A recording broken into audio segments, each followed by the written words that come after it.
só esperando as pessoas começarem a chegar aqui na nossa página e na página do Stand With Us, no Facebook. Nós estamos ao vivo, diretamente de Amsterdã e São Paulo. Então, só alguns segundos até os nossos sistemas se atualizarem.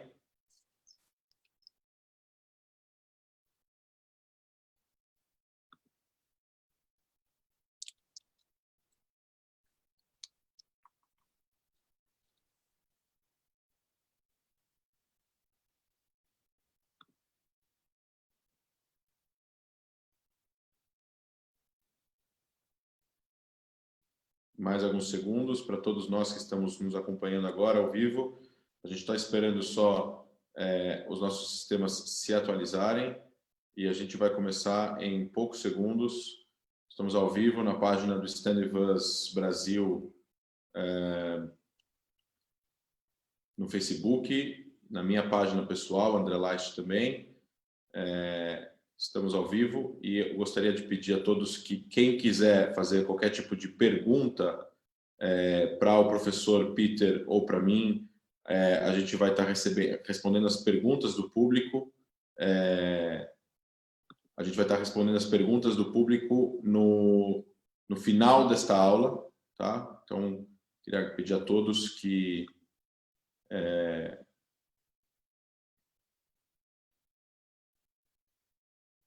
escrevessem essas perguntas no seu tempo devido. Professor Peter, muito obrigado pelo seu tempo. Eu entendo que já passam aí das 10 da noite em Amsterdã. Obrigado mais uma vez pela sua presença conosco. É sempre um prazer poder escutar o seu conhecimento em relação a Israel. Eu vou ler rapidamente a biografia do professor Peter, que é historiador, nasceu na Holanda em 1951, professor de Relações Internacionais, especializado em questões do Oriente Médio, a questão Israel-Palestina, o mundo muçulmano e as relações Islã-Ocidente. É mestrando e doutorando em História Moderna e Contemporânea pela Universidade de Van Amsterdam, na Holanda, onde lecionou até 1990. 90 até 2000, Peter morou em Israel, onde foi pesquisador sênior da Universidade Hebraica de Jerusalém e diretor de projetos no Israel Palestine Center for Research and Information, em Jerusalém também. Coordenando diversos projetos de diálogo para a paz. Em 2007, obteve título de livre docente de História Contemporânea pela Universidade de São Paulo, fundador e coordenador do Grupo de Trabalho do Oriente Médio no Mundo Muçulmano, GTO-MM, do Laboratório de Estudos da Ásia, da USP, e lançou e editor-chefe responsável pela revista Malala. Hoje, já aposentado, ele mora em Amsterdã de volta, continua orientando alunos, ajudando em pesquisas, e desde 2018 oferece cursos para universitários de terceira idade sob os auspícios da microempresa que ele criou, chamado Open to New, em seu novo programa. Professor Peter, boa noite aí em Amsterdã, obrigado por estar conosco. Boa tarde a você. Obrigado. Eu queria te fazer uma provocação antes de você começar a pequena apresentação que você apresentou. A gente vai ter uma dinâmica que o professor vai apresentar 2, 3 slides para nós e depois a gente vai começar a trabalhar algumas perguntas que a equipe do Stand With Us preparou e depois, posteriormente, a gente vai partir, se tivermos tempo, e esperamos que tenhamos, as perguntas do público. Professor, eu estou lendo um livro chamado O Impasse de 1967, chamado em inglês Catch 67, do Micha Gordon. Ele fala sobre a polarização política mundial nos Estados Unidos, no Brasil e Israel, dizendo de que de 30 anos para cá, os dois lados passaram a ficar mais intolerantes um com o outro, sendo que se há 30 anos atrás a gente tinha uma quantidade de pessoas de direita que entendiam e até endossavam algumas posições de esquerda e vice-versa. Hoje em dia esse número é quase inexistente, tanto nos Estados Unidos quanto no Brasil. No contexto israelense, a gente poderia até dizer de que a esquerda israelense fez uma transição lá de 100 anos para cá, entre socialismo, paz e direitos humanos atualmente. Tanto que a própria esquerda, em relação a coisas sociais, ela é mais voltada para a solidariedade entre os consumidores e não a solidariedade entre os trabalhadores, como era antes. Enquanto que a direita israelense fez uma transição de maximização, né, maximizar o território, para um liberalismo econômico, para depois meio que uma transição para segurança, que hoje em dia é a grande agenda da direita israelense. Eu queria saber se você acha, e aí com certeza você pode também ficar à vontade para fazer o compartilhamento da sua tela, o novo governo de Israel ficou mais centro do que o último governo? Este governo é mais centrista do que o governo anterior. Isto é a pergunta? Sim. Em primeiro lugar, gostaria de agradecer a oportunidade de falar com vocês e apresentar um pouco as minhas ideias. Deixe-me rapidamente tentar responder. Eu acho que este governo, praticamente falando, não é mais centrista do que o governo de Netanyahu, os governos de Netanyahu anteriores, pois trata-se basicamente de uma capitulação, uma rendição do partido centrista de Kahol Lavan, de azul-branco, de Benny Gantz e então Yair Lapid, e o Benny Gantz se entregou amplamente a Bibi Netanyahu. E isto foi a pré-condição para estabelecer este governo. Agora, ele tem um argumento. O argumento não é risível, que a situação excepcional gerada pela crise do coronavírus precisa um governo de união nacional em Israel e que temporariamente para isto precisamos colocar as grandes questões ideológicas, políticas e securitárias do lado para simplesmente sobreviver. E então ele defende isto como uma concessão necessária. Eu acho, eu não compartilho este ponto de vista. Eu acho que é basicamente uma traição aos muitíssimos eleitores que votaram em Israel para um governo sem Bibi Netanyahu e sem o Likud, e que no máximo durante um período muito restrito poderia ser aceitável, mas que basicamente haja visto o fato que branco-azul, que ainda sobra de branco-azul, então fez a maioria das concessões necessárias para possibilitar um tal governo. E para isto, o Likud não fez, eu vejo muitas concessões, que praticamente falando, o projeto do governo é ainda uma continuação do projeto anterior de Netanyahu e do Likud. Eu posso mostrar isto no esqueminha que eu fiz aqui. Share, e se for bom, então vocês veem aqui como... Não, isto é um outro... como eu vou... sim, aqui você pode ver o governo e pode ver que realmente elas conseguiram fazer um governo em Israel que é, pela primeira vez em muito tempo, realmente bem majoritária. O Likud é a parte mais significativa. Azul-branco é o segundo, mas também tem a participação de alguns pequeninos, e em particular de alguns partidos religiosos, que sempre são essenciais para os governos de Netanyahu. E a oposição é basicamente reduzida a um pouco mais de um terço da Knesset, do parlamento israelense. Tem o restante, o que sobra branco-azul, que é Yesh Atid e Yair Lapid. Tem o partido direitista, mas secularista, de Lieberman.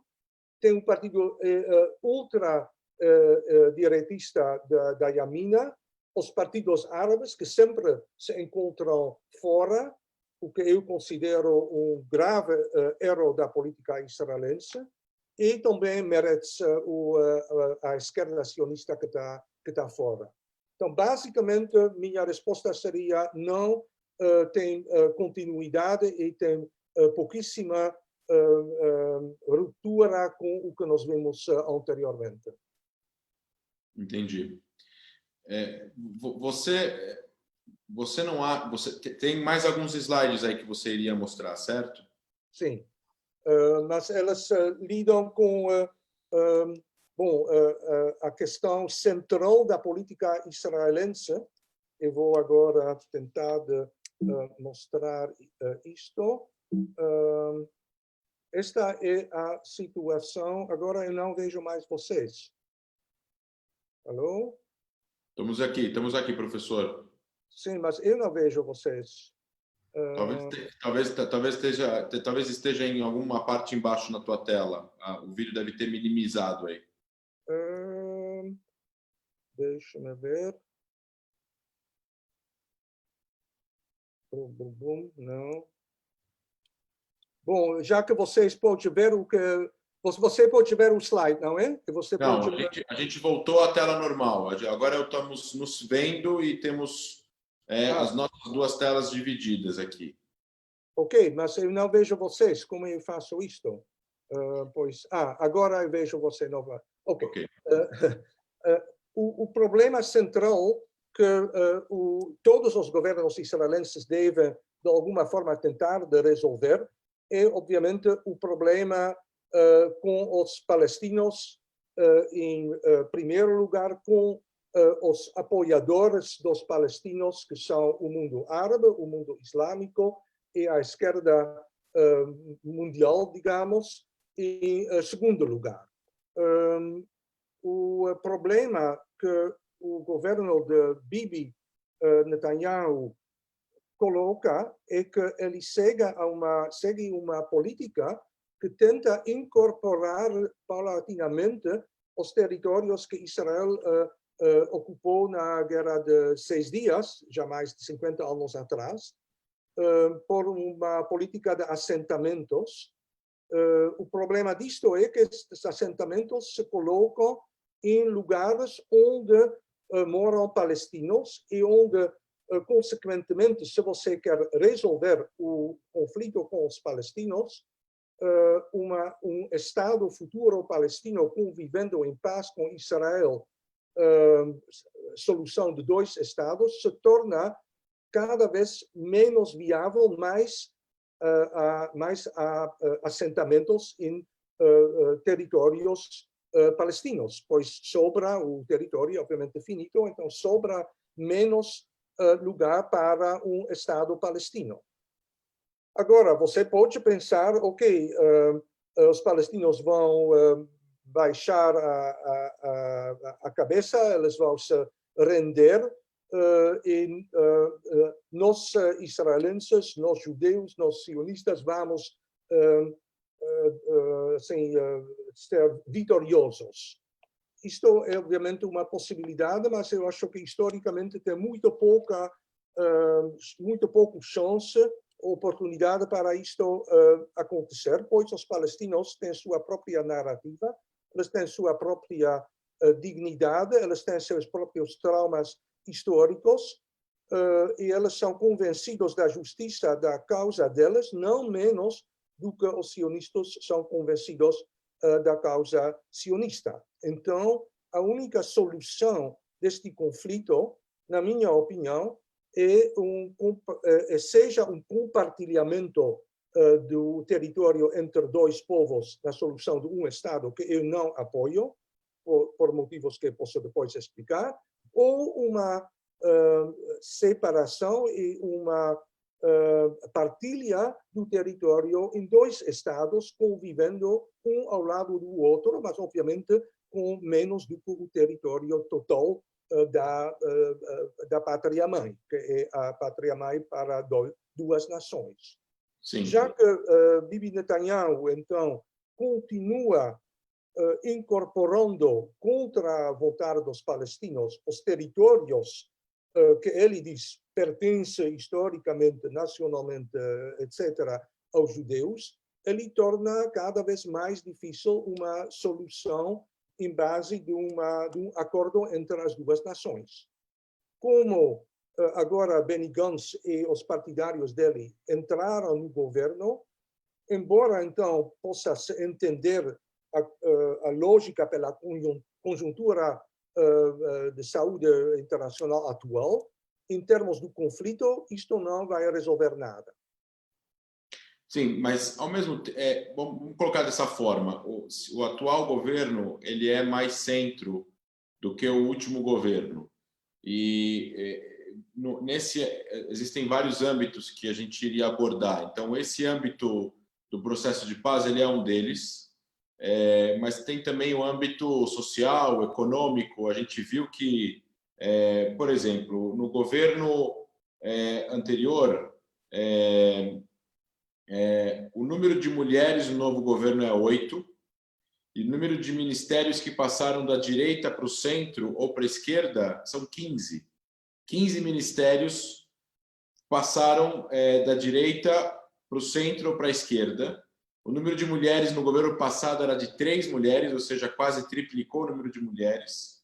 O número de partidos na coalizão passada eram 7 partidos, dos quais 2 partidos eram ultra-ortodoxos, 5 partidos de direita. O número de partidos na nova coalizão agora são 8, dos quais 2 partidos ultra-ortodoxos, 1 partido de centro, 2 partidos de esquerda e 3 partidos de direita.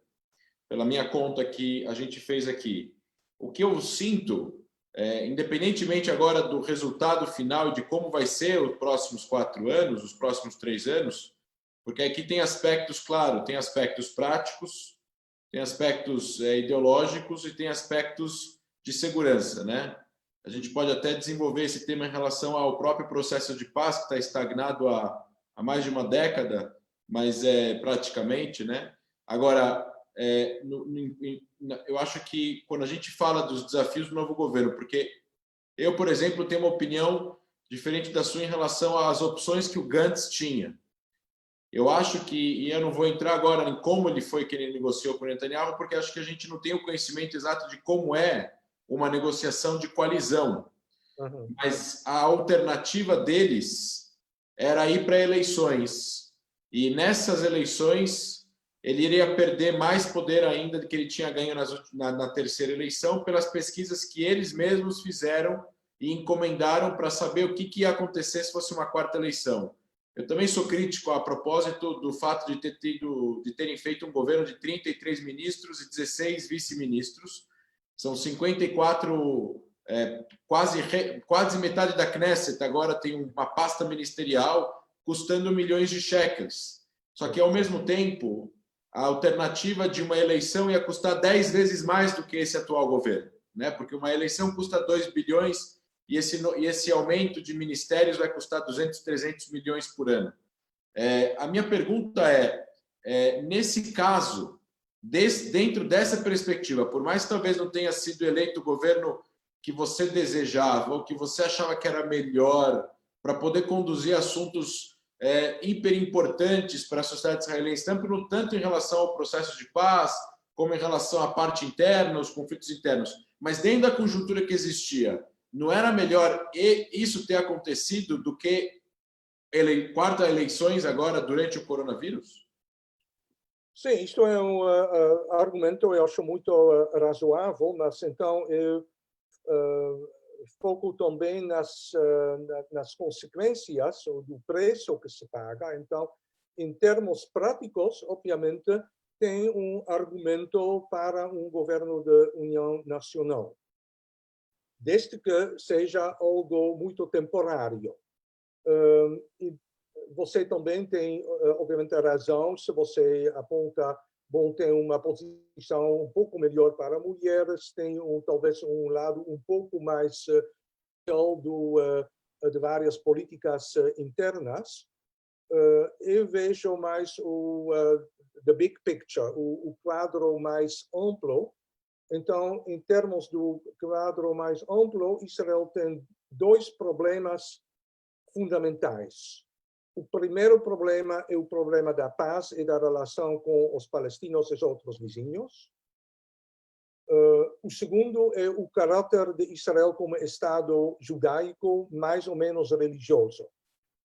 Eu acho que em ambas estas áreas, o preço é muito alto, sem que vejo muita vantagem disto. Em termos do processo de paz, eu já apontei alguns fatores. Agora, em pouco, eu imagino, vamos ter que falar sobre o risco da anexação, que está agora planando sobre a política israelita. Só para finalizar sobre a outra grande área, que é a questão da relação entre religiosos e seculares. Este governo tem um caráter novamente muito influenciado pelos partidos ortodoxos, e isto não vai em nada ajudar o processo de tornar Israel mais um Estado para todos os seus cidadãos. Quando se usa este slogan, Estado para todos os seus cidadãos, então muitas vezes se fala dos árabes israelenses, mas eu acho que também tem, por exemplo, os judeus reformistas, conservatives, e também os muitíssimos seculares, que eu acho hoje, se você compara o Israel de hoje com a época de, digamos, Ben-Gurion, provavelmente se sentem bem menos em casa do que então, pelo caráter cada vez mais religioso da sociedade política israelense. Sim, agora, em relação, por exemplo, eu sempre fico pensando nisso quando a gente fala sobre a comunidade árabe israelense estar mais envolvida dentro da política no âmbito nacional e no âmbito de liderança nacional, né? Eu particularmente acho que a proposta, a própria lei que foi feita, por um lado, ela faz sentido em relação a em relação à pátria judaica. Isso não quer dizer que o país não é uma democracia, ao mesmo tempo poderia ter deixado a língua árabe como oficial, como já era. Eu acho que isso foi totalmente desnecessário e existem várias críticas, inclusive do centro e da direita, em relação a isso. Agora, eu entendo, por outro lado, assim, existem muitos árabes que fazem parte dessa liderança nacional. Eu lembro que eu trabalhei uma vez com um árabe, que é um amigo nosso, e que eu vou eventualmente até entrevistá-lo. O pai dele foi o embaixador de Israel na Grécia, se não me engano, árabe muçulmano. E a Biblioteca Nacional no Ministério das Relações Exteriores é no nome do pai dele, um árabe muçulmano. E não tem duas bibliotecas, é uma só. Agora, o que eu acho que eu entendo o argumento crítico que existe, porque quando foi anunciado o governo, até apareceu que existiria uma ministra etíope, que é a ministra da absorção, que é a Pnina, que é a ministra da Aliá agora, da absorção. Agora, falaram que ia ter um ministro árabe, que eu achava super positivo, mas não teve. Já teve no passado um ministro árabe pelo Partido Trabalhista, mas hoje, agora não foi nomeado nenhum ministro árabe. Eu entendo o fato de... Eu entendo e até eu acho extremamente positivo e necessário que árabes façam parte da construção e do trabalho governamental em alto nível. Mas eu entendo ao mesmo tempo que é quase impossível que os árabes do partido da lista unificada participem deste debate por causa das coisas que eles eventualmente já protegeram e protegem em polêmicas específicas. Então, é complicado para partidos sionistas fazerem uma parceria com árabes do partido da lista unificada, que não é o problema, não são os árabes, o problema é a lista unificada, o partido em si, falar que os soldados israelenses são nazistas, fascistas, assassinos, etc., etc., quando impediram de entrar a flotilha turca cheia de pessoas mal intencionadas, como aconteceu em 2010. Então, você tem aqui uma relação ambivalente de que, por um lado, os árabes precisam participar, por outro lado, eles são representados na Knesset apenas por uma lista de que é uma junção de 3 partidos, e os 3 partidos têm posições extremamente complicadas até em relação à própria existência de Israel. Sim, eu acho que temos que tem pontos muito importantes que você levanta, mas há a lista comum, são 4 partidos, destes 4 partidos é Balad, que é extremamente anti-sionista, é realmente problema para cooperar. Os 3 outros, eu acho, daria para fazer muito mais. Mas, em particular, eu acho que nós precisamos levar a sério os eleitores israelenses. Se metade deles votam para partidos direitistas, eu levo isto a sério. Se 82% dos eleitores árabes israelenses votam para a lista comum, isto também é sinal importante. Então, se o partido ou esta lista seria o problema, neste caso, a esmagadora maioria dos árabes israelenses são o problema. Em segundo lugar, isto segue logicamente disto, temos desde décadas processo de, entre aspas, palestinização destes árabes israelenses, que são realmente, constituem uma parte importante da nação palestina. É muito bom que tem árabes individuais ou partidários em vários partidos sionistas, que também existe, obviamente, que então fazem carreira, que até o que eu muito aplaudo pode representar Israel internacionalmente. Eu acho que também houve uma vez um embaixador árabe israelense para a Finlândia, e tem outros exemplos e outros fatos, mas a maioria dos árabes israelenses, obviamente, hoje se identifica como fazendo parte integral da nação palestina. Se nós queremos alguma coexistência a longo prazo, precisamos, uma necessidade vital para o bem de Israel e para o bem do povo judaico, precisamos encontrar uma forma de meio termo de compromisso com esta população. Isto vale, obviamente, em primeiro lugar para os próprios cidadãos israelenses árabes, vale também, em segundo lugar, para alguns milhões de palestinos que moram às fronteiras de Israel.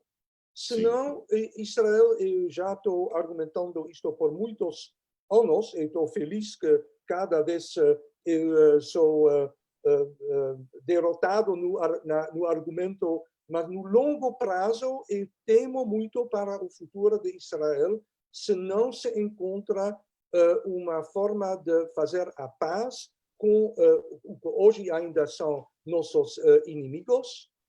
Israel não pode manter isto por décadas e séculos, simplesmente nem mais falando de questão de justiça, pois justiça e injustiça tem de ambos os lados, mas simplesmente pelos recursos que o povo israelense e o povo judaico do qual nós dispomos, nós não podemos manter este experimento, esta experiência do projeto sionista indefinidamente, sem jamais encontrar um acordo com o outro que pagou preço bastante alto para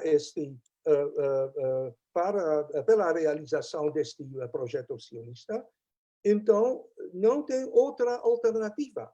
E mais Israel espera e adia o dia de fazer as contas, mais alto será o preço a pagar por Israel. Isto é minha preocupação. Sim. Falando sobre o futuro, O professor Samuel Feldberg, que está nos assistindo e te mandou abraços a nós dois, pergunta Olá, aqui Samuel. no ponto de vista, ele está lá no calor de Israel agora. Do ponto de vista da Europa, qual você estima que será a reação europeia se realmente houver uma efetiva anexação do Vale do Jordão por parte de Israel? Provavelmente esta reação será muito negativa e os europeus também não fazem nenhuma tentativa para adoçar o que espera. Só que você poderia argumentar que, apesar de a Europa constituir o mercado mais importante para as exportações israelenses, você poderia argumentar que, ok, e então? É o que eu também disse antes da nossa discussão, tem o argumento de sem os palestinos não vai ter paz, mas nós não precisamos de paz. Israel pode muito bem sobreviver sem paz. Israel, dizem muitas das mesmas pessoas que pensam isto, provavelmente Israel pode muito bem sobreviver sem Europa. Falando de outros parceiros, como por exemplo os Estados Unidos, já a situação é muito mais complicada e perigosa. Mas eu acho que também, em termos da legitimidade internacional de Israel, o apoio, fora, então, nem falando de questões econômicas, você pode, então, exportar e importar com a Europa, mas Israel pode também, eventualmente, fazer isto com a China ou com outros parceiros. Mas Israel precisa da lei internacional, se não quer voltar para um mundo de seres humanos sendo lobos para uns aos outros. Os europeus hoje são fundamentais, e a União Europeia é fundamental para este processo de legitimidade de Israel. Sim. E a rejeição aqui pela União Europeia vai ser, em termos morais e ideológicos, internacionalmente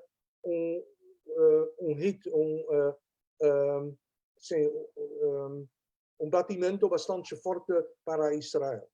Mas, por outro lado, isto me leva a outra questão, isto é, obviamente, Trump. Agora, todo este processo, todo este plano de fazer agora rapidamente a anexação de um terço da Cisjordânia, incluindo a Vale do Jordão e todos os assentamentos, reside numa certa leitura, eu acho uma leitura contestável, do plano de Trump.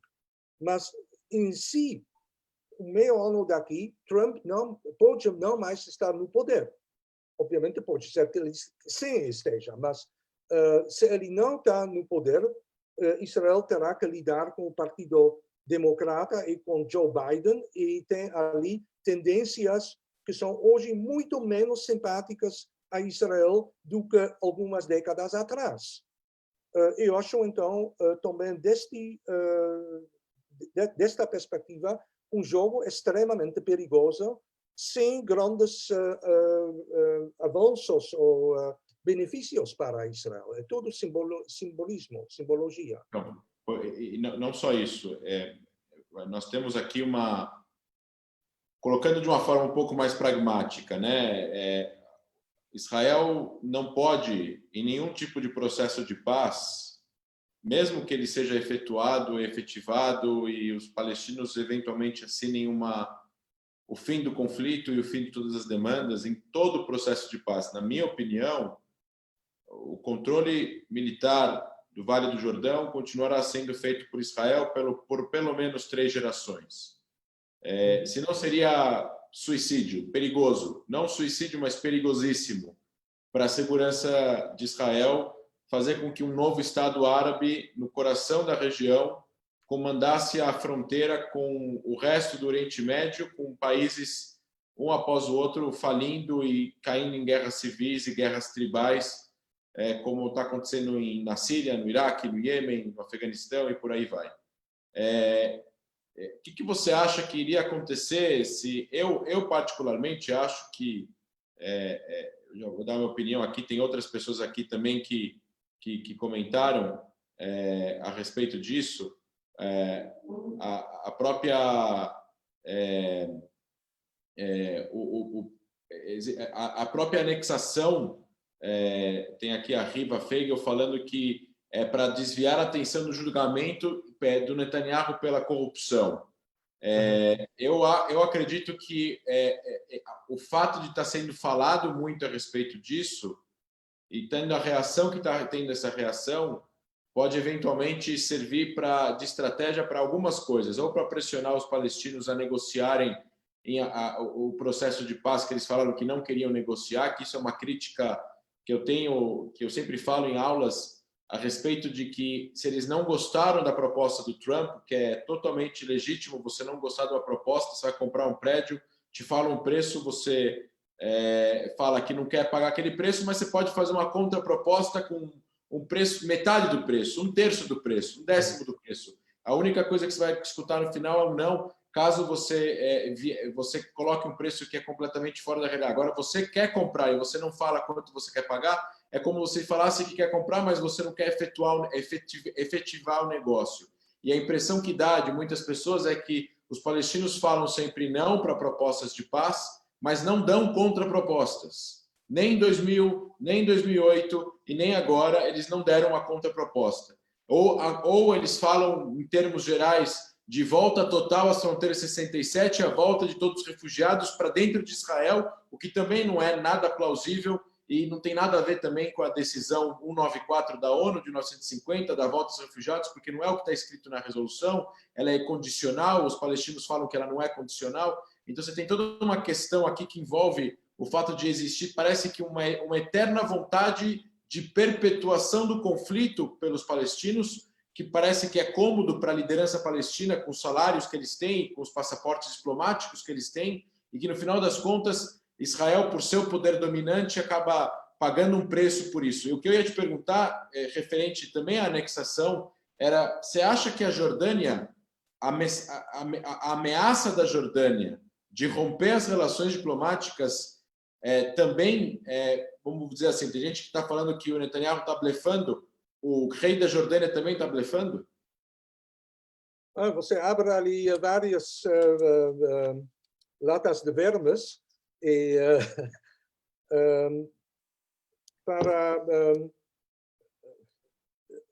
agora eu já não mais sei exatamente onde começar, mas talvez pela questão do Vale do Jordão. Eu não estou aqui na função de defender toda a política e história palestina, pelo contrário, eu tenho muitas críticas, como nós estamos aqui no Stand With Us é provavelmente Israel, então eu me permito também críticas a Israel, mas também não poupo minhas críticas aos palestinos, e um certo negativismo na sua diplomacia, nas suas posturas públicas, muitas vezes não se nega.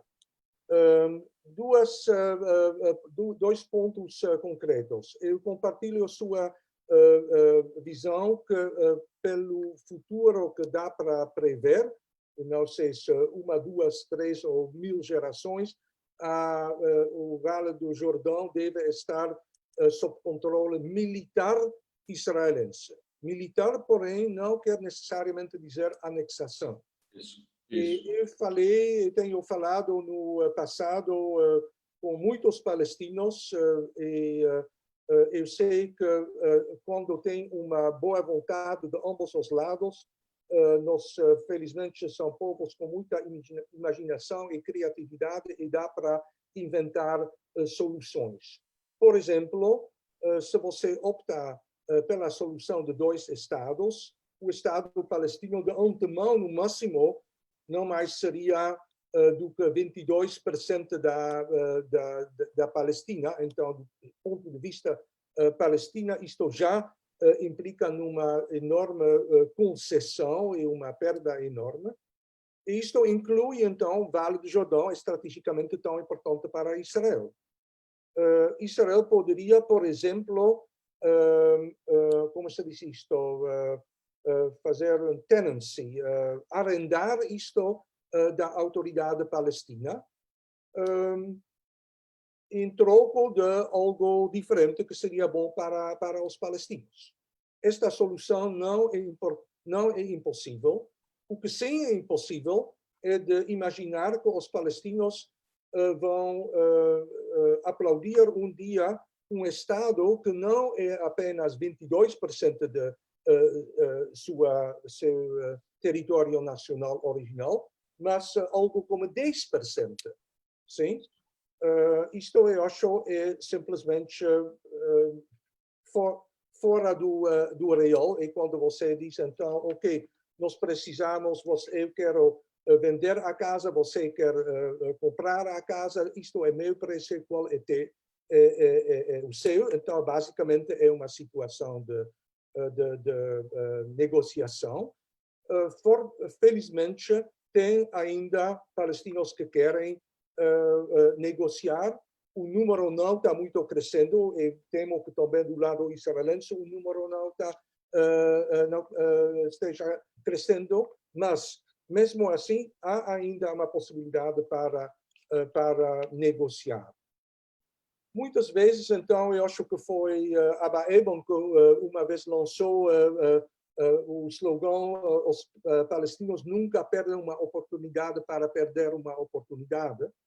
E tem exemplos, infelizmente, suficientes para afirmar isto. Mas, por outro lado, dizer que eles não têm plano fora de desmantelar o Estado de Israel e jogar fora no mar todos os judeus vivendo ali, é também, eu acho, uma simplificação indevida da realidade. Tanto quanto os israelenses, também os palestinos são divididos. Tem radicais, digamos, o Likud palestino, o equivalente, e tem moderados, campo de paz, como tem, ou pelo menos uma vez existia o campo de paz israelense, tem também um campo de paz palestino. Então, os palestinos, eu acho, têm uma proposta. Esta proposta é precisamos de 2 estados. O mínimo para um Estado palestino seriam os territórios ocupados por Israel na Guerra de 6 Dias. Com isto, seria o máximo que Israel consideraria. Então, provavelmente, mais ou menos, onde ambos os lados, numa séria negociação, chegariam. E, pessoalmente, eu acho que eles estiveram bastante perto deste ponto nas, infelizmente, fracassadas negociações de Camp David em 2000. Eu considerei um grande erro do lado dos palestinos de terem rejeitado o então plano de Ehud Barak. Mas, ok, tal é a realidade histórica e precisamos renegociar. Eu aposto que provavelmente o ponto onde ambos os lados se encontraram não vai ser muito longe desta linha verde. Sim. Não sei se eu repliquei a todas as suas perguntas, mas senão eles vão voltar em nossa conversa. Sim, claro. Não, agora, o que me intriga mais é o seguinte: nós temos aqui um governo palestino que já está no poder sem eleições há 8 anos, 9 anos. Uma velha guarda de um pessoal que participou da fundação da OLP na sua época e lutaram uma série de lutas assimétricas contra Israel que fizeram com que eles fossem considerados na época terroristas, e hoje em dia você tem uma perda, como o Jaime Blay. Eu não estou ouvindo. Eu não estou ouvindo, André. O áudio se perdeu.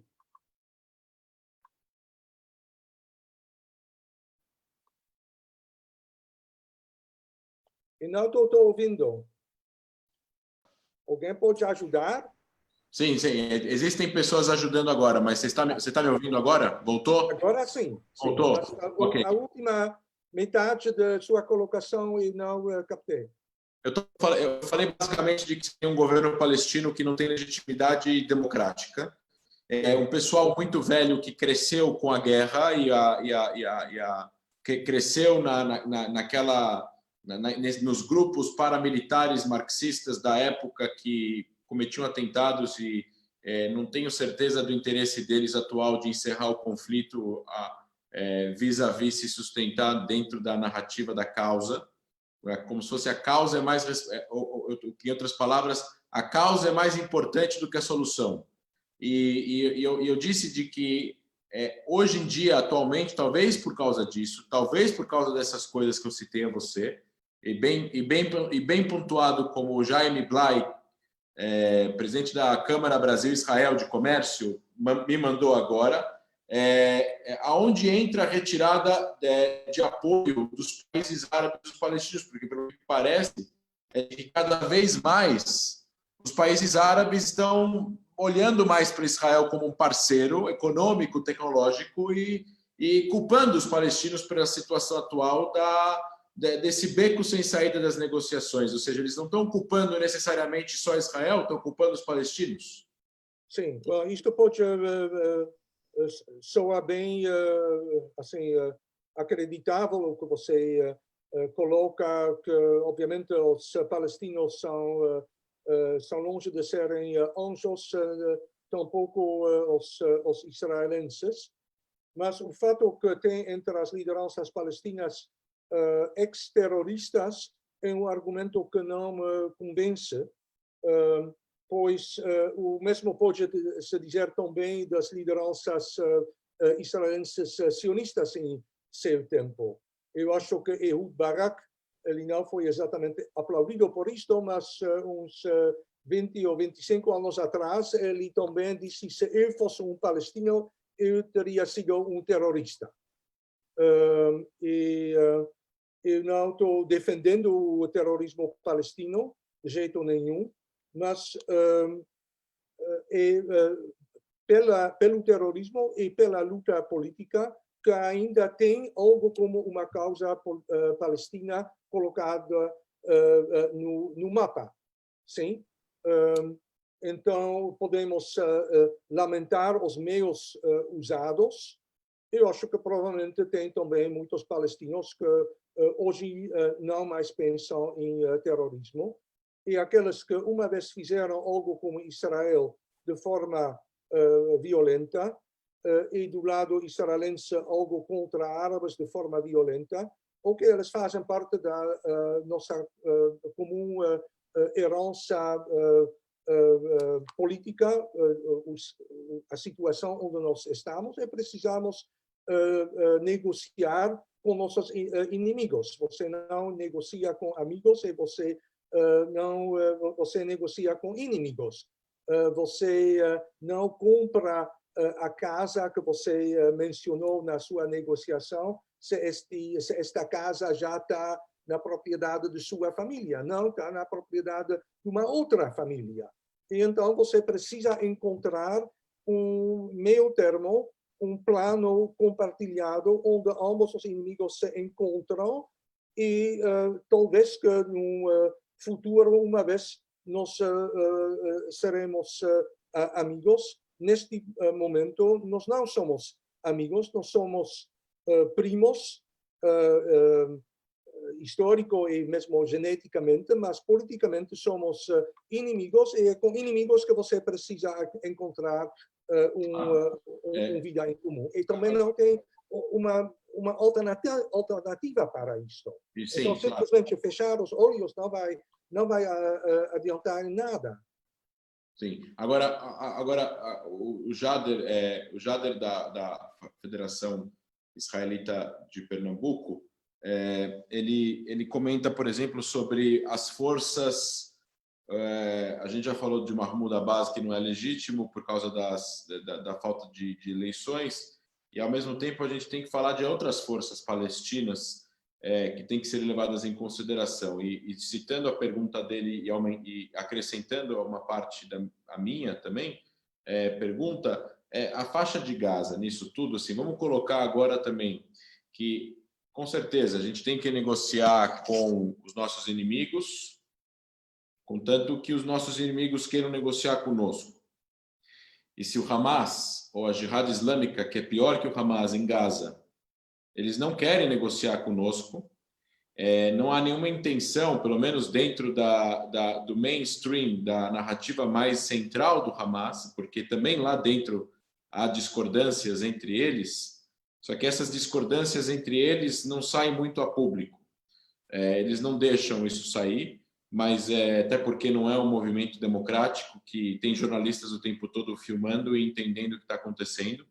Mas eu estou dizendo que, mesmo que haja um processo de paz, mesmo que haja um processo de paz na qual exista um meio termo entre os dois, que não é nem um acordo de paz proposto pelo Trump, nem um acordo de paz proposto pela Liga Árabe lá em 2002, ratificado em 2008, mas uma coisa que seria meio termo, com troca de territórios, uma solução plausível para Jerusalém, que ao meu ver não existiria nenhuma solução para Jerusalém que teria duas forças militares controlando a cidade. Não existe duas forças militares armadas controlando um negócio de um pedaço de terra de 1 quilômetro quadrado na cidade velha. É só soberania israelense para assegurar a custódia, a administração, you name it. Você pode colocar do jeito que você quiser, mas uma força militar para evitar atentados na Esplanada das Mesquitas, no Muro das Lamentações, na Cidade Velha, não teria uma outra força de segurança a não ser a polícia de Israel nessa região. Ao meu ver, não tem outra solução para isso também. Agora, no final das contas, chegando num acordo entre os dois, eles vão estar respondendo por Gaza sem ter o controle de Gaza. A autoridade palestina, chegando num acordo final, de solução final, de fim de conflito com Israel, ela vai contemplar esse acordo de que Gaza tem que ser desmilitarizada, de que as armas do Hamas têm que ser entregues, de que o Hamas tem que, por mais que eles recebam anistia nesse acordo, todo mundo precisa entregar as armas. Você acha que isso em algum momento próximo, viável de acontecer, de que o Hamas, agora com 30 mil homens armados, só o braço armado, Al-Qassam, entregar as armas, incluindo obrigar o pessoal da Jihad Islâmica, que são mais 3 mil homens, entregar as armas? Bom, colocar a pergunta e já respondê-la. Obviamente, você não vai obter facilmente o aval de grupos armados ideologicamente aos antípodas de Israel e mesmo com caráter antissemita, como você pode afirmar da Hamas, do Jihad Islâmico e grupos afins. Então, obviamente, você só pode negociar com quem quer negociar. Mas você tem também razão e uma observação importante que você faz, que Hamas é menos uniforme ou unificado do que parece de fora. Na época quando eu morei em Jerusalém, verdadeiramente já alguns anos atrás, mas também tivemos conversas com o pessoal ligada indiretamente ao Hamas de então, e que mesmo assim estava aberta a falar e trocar ideias com judeus, com israelenses, com sionistas. E eles sabiam tudo isto do lado judaico-israelense do IPCRI, por exemplo. Onde na época, isso que ano foi? Que ano foi isso? Qual o ano? Israel Palestine Center for Research and Information. É onde eu fiz, na época, vários de meus projetos de conversa e de pré-negociação. Então, eu acho que também dentro de Gaza, também dentro do Hamas, tem provavelmente grupos que querem falar com israelenses. E Hamas é o topo e a elite atual dos palestinos de do Hamas em Gaza não querem isto. Mas, obviamente, a mesma coisa pode dizer se nós tivermos esta mesma conversa, mas como palestinos, falando da política israelense no lugar de como judeus falando da política palestina, então o argumento seria o mesmo. E você realmente acha que dá para fazer negociações com este pessoal dos assentamentos e os crentes na visão do grande Israel, etc. E a resposta seria o mesmo. Bom, provavelmente não vai ser muito fácil. Mesmo assim, posso dizer que na época, apesar de estar em favor de uma solução que implicaria em dois estados sou por muitos anos contra os assentamentos, mas houve também pessoal de assentamentos com quem nós estivemos em contato e houve falas. Então, eu não nego as dificuldades, mas eu insisto no fato que simplesmente não há alternativa. A única alternativa é dizer, bom, não dá para fazer nada com esta gente e nós vamos continuar com o nosso projeto e em um certo momento eles vão se arrepender ou entender que eles não podem vencer contra nós e até então é basicamente a visão da muralha de ferro de Jabotinsky, dos revisionistas, que hoje é o Likud. Isto ha feito alguma coisa boa para Israel, mas ha feito muitas coisas péssimas para Israel.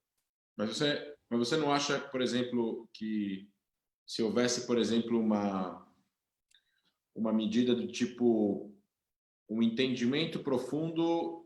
Eu entendo quando você fala que dos dois lados há pessoas que não dá para negociar, mas eu tendo a salientar apenas de que do lado de Israel não tem 40 mil pessoas num grupo paramilitar armado que evitariam que o governo chegasse a um acordo. Poderia ter, sim, uma guerra civil ou protestos violentos. Os próprios colonos, muitos deles têm várias linhas específicas, alguns deles são até a favor de um Estado binacional, coisa que eu, pelo menos, sou contra, você também é. Então, e alguns colonos são a favor, porque para eles é mais importante o lugar que eles moram do que a entidade política soberana que está em cima da cabeça deles. Agora, de uma certa forma, o que mais me surpreende, assim, no final das contas, 55% das pessoas que votaram em Gaza votaram no Hamas. Então, eu acho que para poder fazer um acordo, tem que existir uma vontade política. E se não há vontade política agora, tem uma vez que eu li alguma notícia, não sei se foi o Yair Lapid ou outra pessoa que tinha feito uma proposta. Não há como resolver agora o problema, não há momento político. Essa geração atual palestina e talvez até israelense, precisa sair para entrar uma nova geração, para depois tentar retomar isso. E para não minar o processo de paz daqui a 10, 15, 20 anos, se congela totalmente a construção de assentamentos fora dos blocos que já iam ficar dentro de Israel em qualquer acordo futuro. Foi o que Lapid tinha proposto, acho que há 2 eleições atrás ele tinha proposto isso. Agora, isso veio de uma pessoa de centro-esquerda, de centro, né? No caso, o Lapid ele não é esquerda socialista, mas ele em termos relacionados à paz, ele é uma pessoa de centro, não é uma pessoa de direita.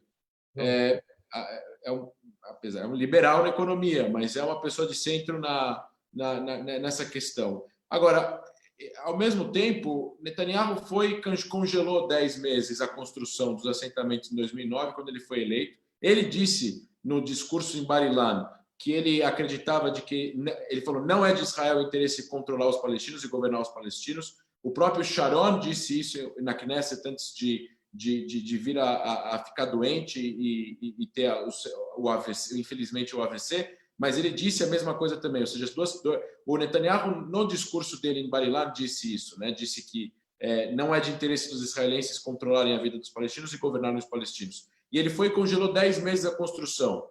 E eu fico me perguntando por que, dentro desse ambiente político bem mais promissor, bem mais próspero, em 2009, para haver uma conversa direta ou indireta entre os palestinos e Israel, não houve nenhum movimento do presidente palestino, mesmo Israel tendo congelado a construção dos assentamentos. Porque eu entendo quando você fala sobre o território é finito.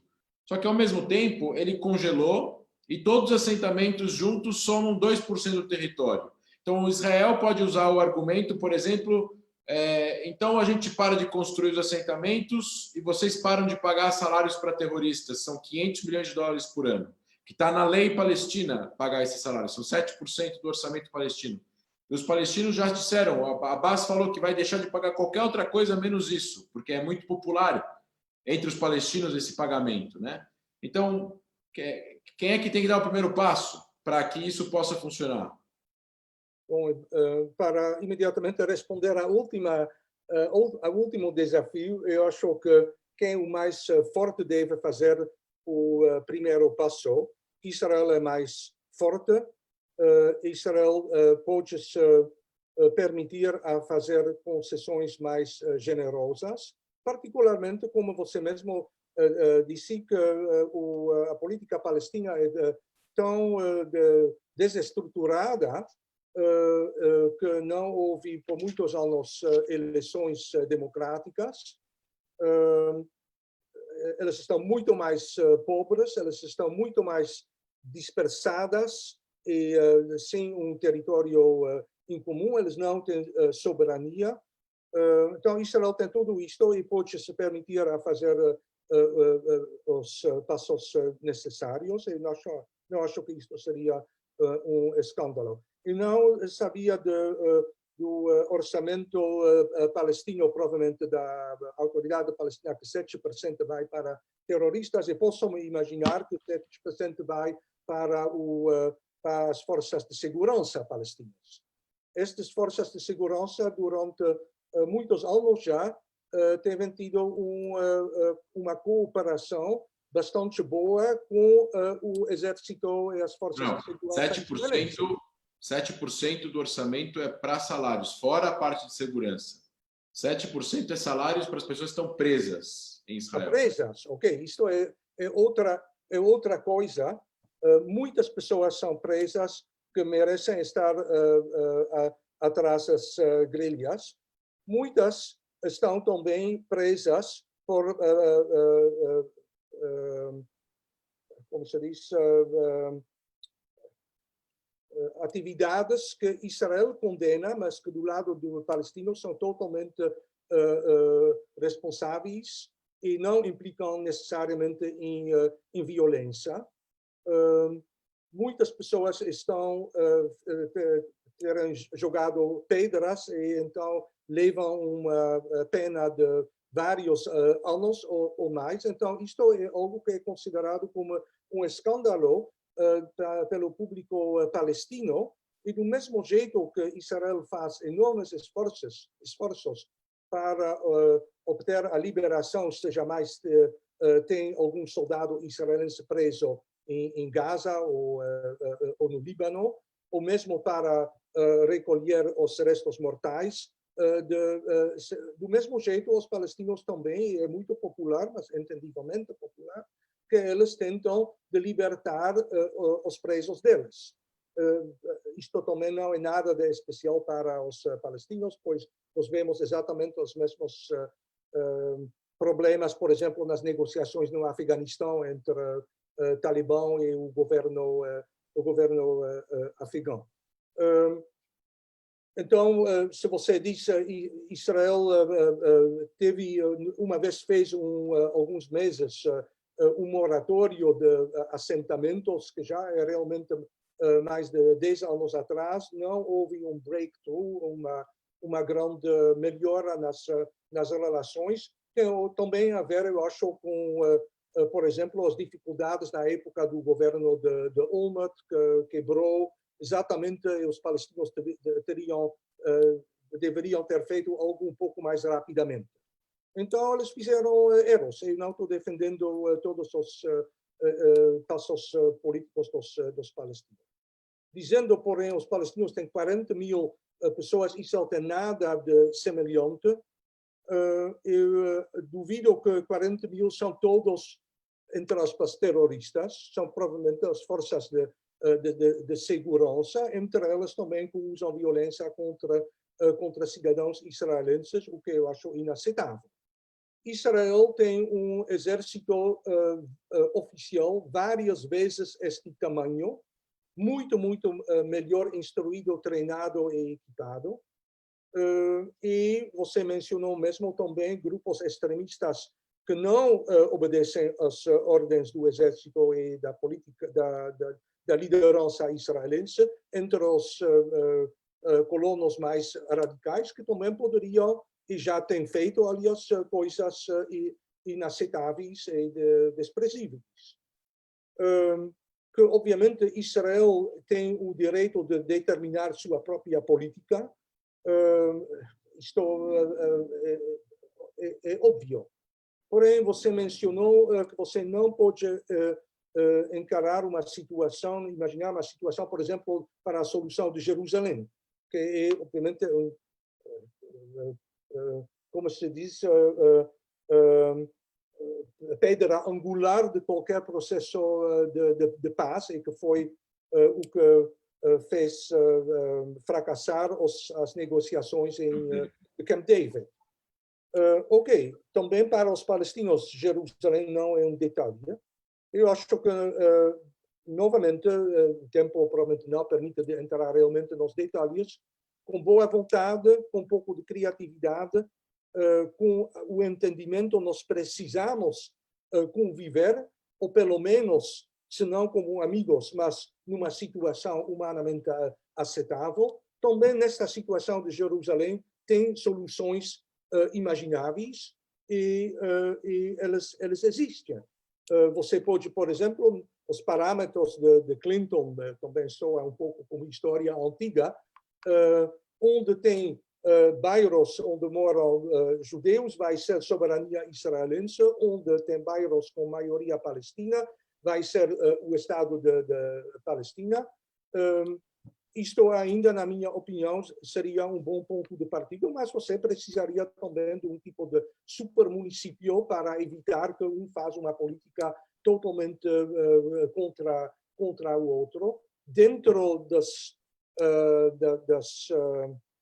da autoridade, da competência de um tal supermunicípio, que obviamente incluiria também muitos palestinos, também estaria a questão da segurança. Mas isto não é impossível, pois também na Cisjordânia tem já por muitos anos um condomínio entre Israel e os palestinos, e não tem cada dia mortos. Tem incidentes, infelizmente, muito demais, e fora dos incidentes tem uma desigualdade estrutural que os palestinos não vão aceitar para sempre, mas a princípio é, na minha opinião, bem comprovada a possibilidade de uma boa cooperação entre ambos os lados. Sim, eu queria te fazer uma provocação agora, um pouco mais... tirando todas as que eu já fiz, que a gente já está chegando às 6h15, e não quero também passar do horário que a gente havia combinado.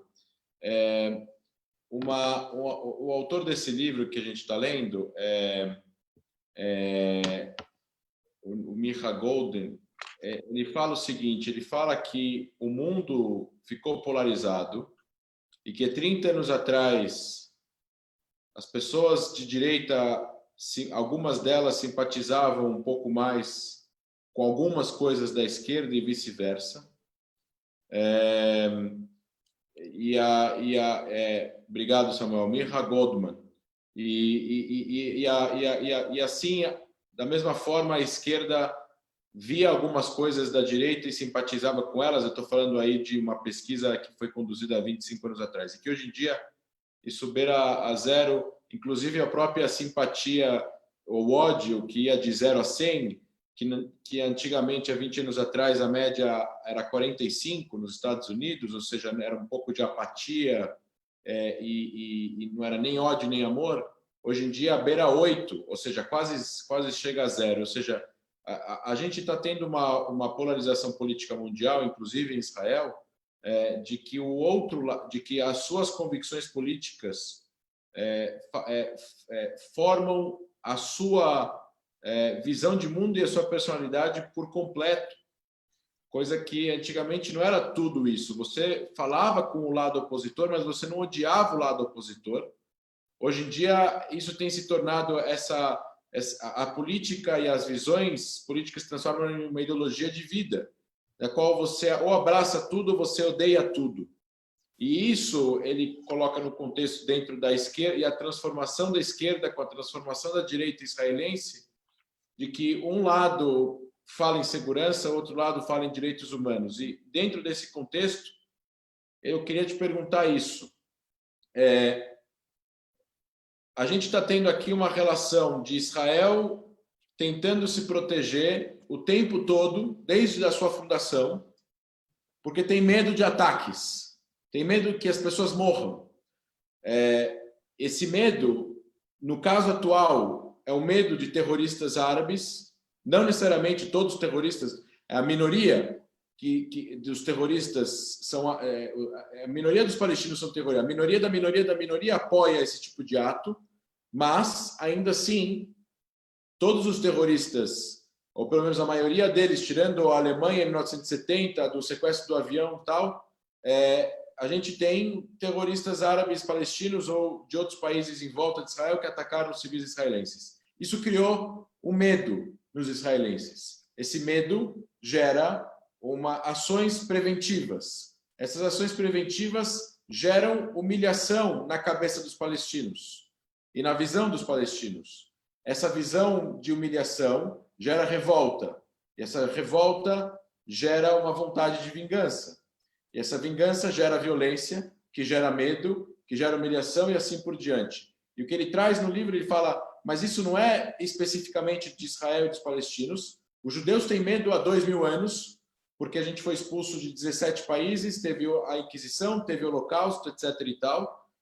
Então, não é só uma coisa particular dessa geração, é uma coisa de 2000 anos. E os árabes palestinos também têm uma questão de humilhação que vem da humilhação que o Islã sofreu do Ocidente desde 1500. Então, depois que a Europa sai da Idade Média e entra na Idade Moderna. Se é uma coisa tão antiga, tem como resolver?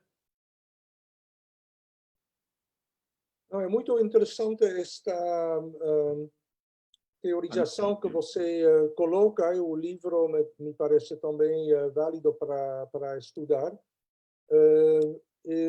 Eu acho que o ciclo infernal que você ali mostrou, que o medo via toda uma série de estadas intermediárias conduz a ações que ainda aprofundam o medo, mas isto então de ambos os lados, então é um tipo de engrenagem realmente satânica da qual nós precisamos por nosso próprio bem, tanto quanto por motivos morais. Precisamos realmente tentar, com toda a nossa força e criatividade, de sair. Então, aqui eu estou de acordo com você. Eu acho que realmente também o processo o complexo de segurança do lado judaico tem raízes muito antigas e, obviamente, ainda extremamente reforçadas pelo Holocausto, que é só uma, 2 gerações atrás, então é ainda bastante próximo e para muitos de nós presente a cada dia a dia. E também do lado árabe-palestino tem traumas históricos que não são tão antigos e que então ainda são muito sim, ativos.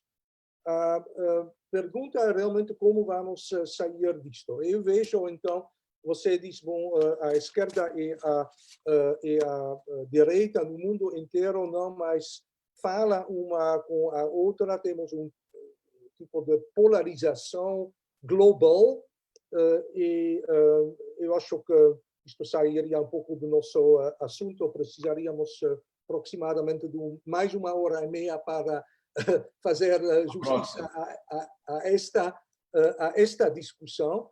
eu acho que realmente o grande problema existencial entre Israel e os palestinos não é o mesmo quanto o problema entre a esquerda e a direita no mundo, embora na Israel também se use os termos direita e esquerda para apontar isto.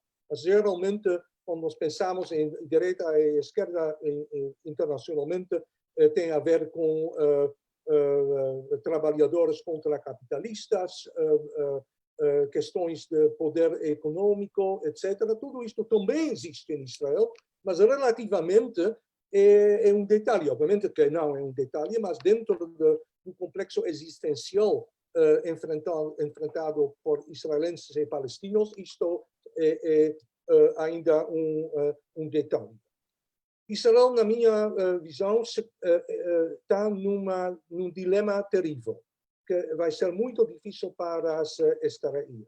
Pois, por um lado, você tem um processo que se chama judaização, não só a religião, não é a palavra, se tornar cada vez mais religiosa a sociedade israelense, como também tornar judaica territórios reivindicados pelos grupos messianísticos israelenses. Isto é uma máquina que mantém o conflito com o mundo árabe em geral, os palestinos em particular, cada vez continuando em escala cada vez pior.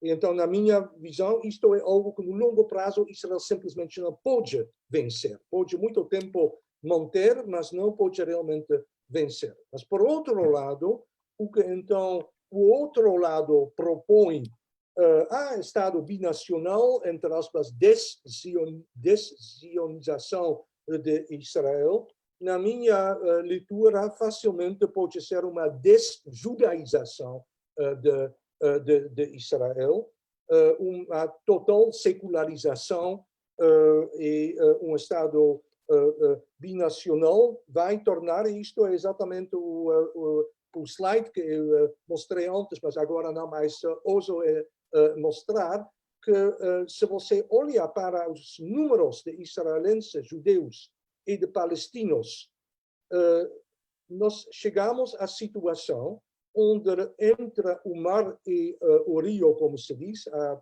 Palestina histórica, o Eretz Israel, o número de judeus e o número de árabes palestinos é mais ou menos equivalente.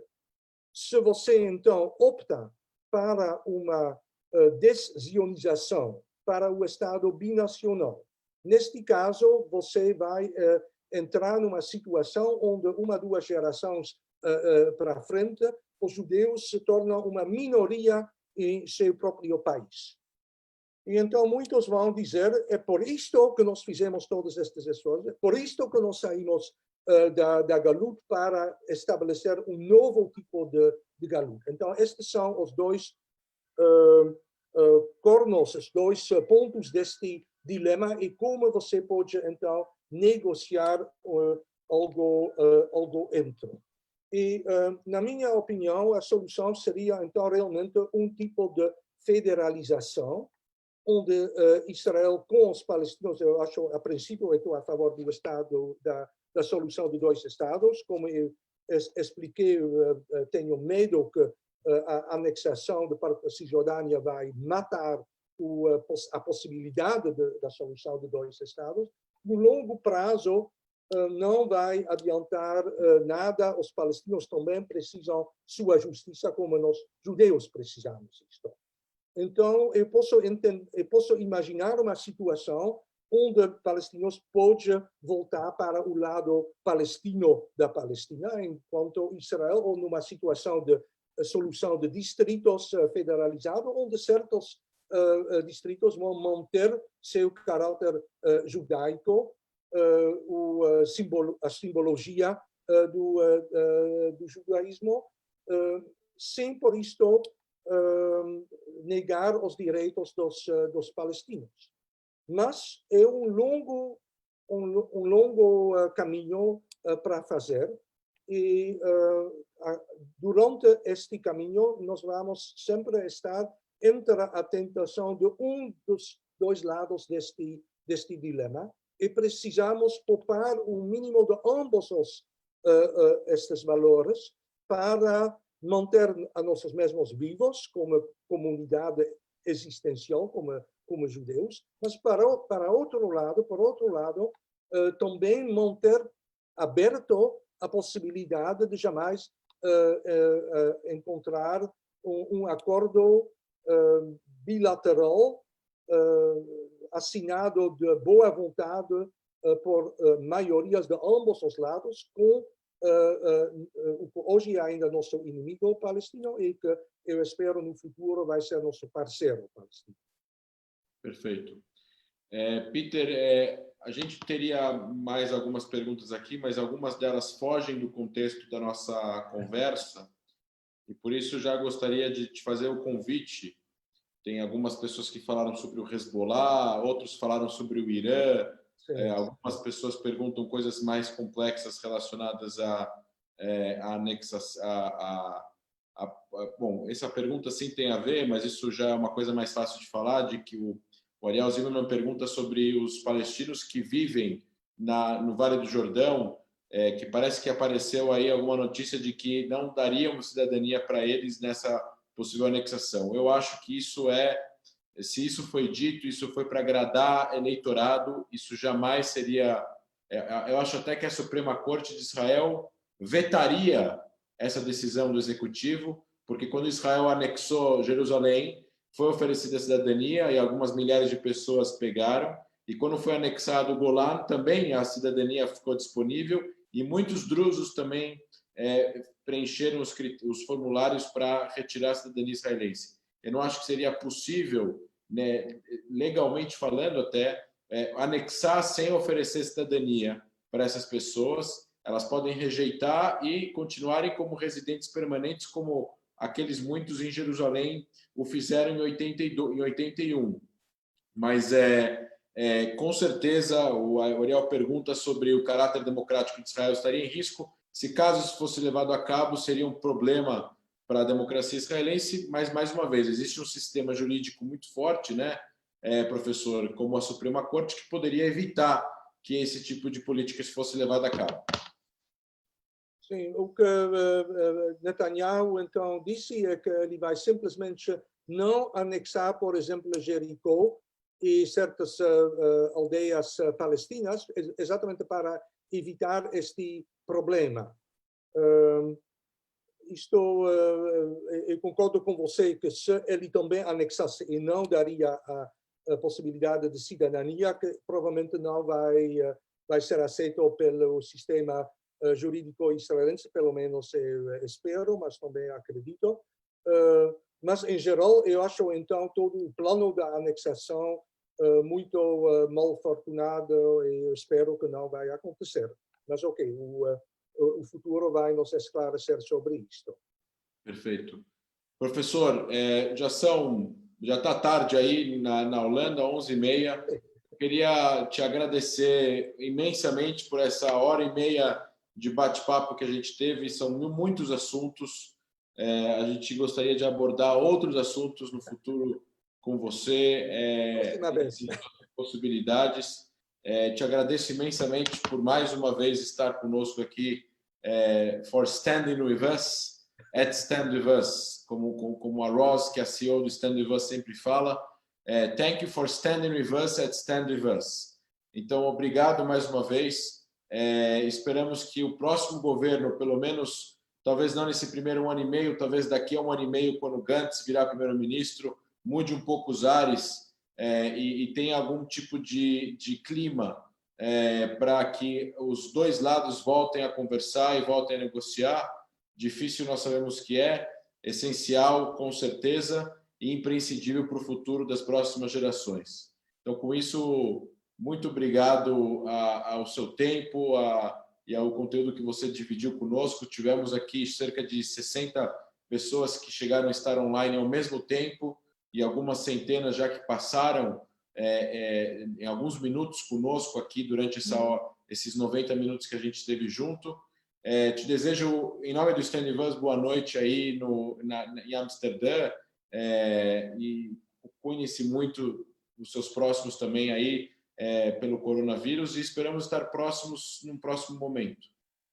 Muito obrigado a você, André. Muito obrigado a todos os espectadores. E eu também espero que nós nos revejamos no futuro para continuar essa conversa.